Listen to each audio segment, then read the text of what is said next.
Sir ದಾಳಿಂಬಿ ಏನ್ ತುಕ್ ಬೆಳೆದ್ರು ಅಂದ್ರೆ ಈಗ ನೋಡಿ ಹಿಂದೆಗಡೆ ನೋಡ್ತಾ ಇರ್ಬೋದು ಫೆನ್ಸಿಂಗ್. ಆ ಫೆನ್ಸಿಂಗ್ ಹಾಕಿಲ್ಲ ಅಂದ್ರೆ ದಾಳಿಂಬಿ ಬೆಳೆ ಈ ತರ ಬರ್ತಾನೆ ಇರಲ್ಲ ಸರ್, 100% ಬರ್ತಾ ಇರಲಿಲ್ಲ. ಸರ್ ಈಗ ಎಷ್ಟು ದಿನದಲ್ಲಿ ವರ್ಕ್ ನ ಮಾಡ್ಕೊಟ್ರಿ ಸರ್ ಇವರಿಗೆ? ಸರ್ ಇವರು ಕಂಡೀಷನ್ ಏನಿತ್ತು ಅಂದ್ರೆ ಈ ರೈತರದು ನಮ್ ಬೆಳೆ ಬರೋಷ್ಟಲ್ಲಿ ನೀವು ಫೆನ್ಸಿಂಗ್ ಮಾಡ್ಕೊಡ್ಬೇಕು ಅಂತ ಇತ್ತು.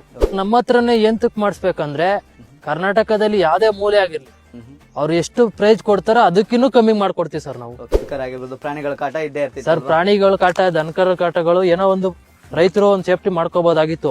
ಅದೇನಾಗ್ಬಿಡುತ್ತೆ ಅಂದ್ರೆ ಈ ತರ ಪೊಯ್ಸಲ್ ಬಂದಾಗೆಲ್ಲ ನೈಟ್ ಹೊತ್ತು ಕಳ್ರ ಬಂದು ಕಿತ್ಕೊಂಡ್ ಹೋಗ್ಬಿಡ್ತಾರೆ ಸರ್. ಇದೆಲ್ಲ 25 years ಏನೇ ಆಗಿರ್ಲಿ ಸರ್, ಆಲ್ ಓವರ್ ಕರ್ನಾಟಕ ಇವರು ಫೆನ್ಸಿಂಗ್ ವರ್ಕ್ ನ ಮಾಡ್ಕೊಡ್ತಾರೆ.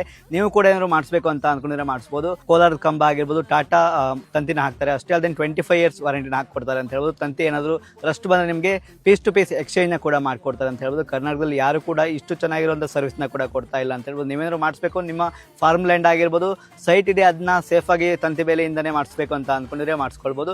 ಕಾಂಟ್ಯಾಕ್ಟ್ ನಂಬರ್ ನ ಕೊಟ್ಟಿರ್ತೀನಿ, ಕಾಂಟ್ಯಾಕ್ಟ್ ನ ಮಾಡ್ಕೊಳ್ಳಿ. 120 ಎಕರೆಗೆ ಇವರು ಫುಲ್ ಫೆನ್ಸಿಂಗ್ ವರ್ಕ್ ನ ಕೂಡ ಮಾಡ್ಕೊಡ್ತಾರೆ. ಬರೀ ಫೆನ್ಸಿಂಗ್ ವರ್ಕ್ ಮಾತ್ರ ಅಲ್ಲ, ಮೆಶ್ ವರ್ಕ್ ಆಗಿರ್ಬೋದು, ಕಾಂಪೌಂಡ್ ವಾಲ್ ಆಗಿರ್ಬೋದು, ಎಲ್ಲದನ್ನು ಕೂಡ ಇವರು ಮಾಡ್ಕೊಡ್ತಾ ಇದ್ದಾರೆ.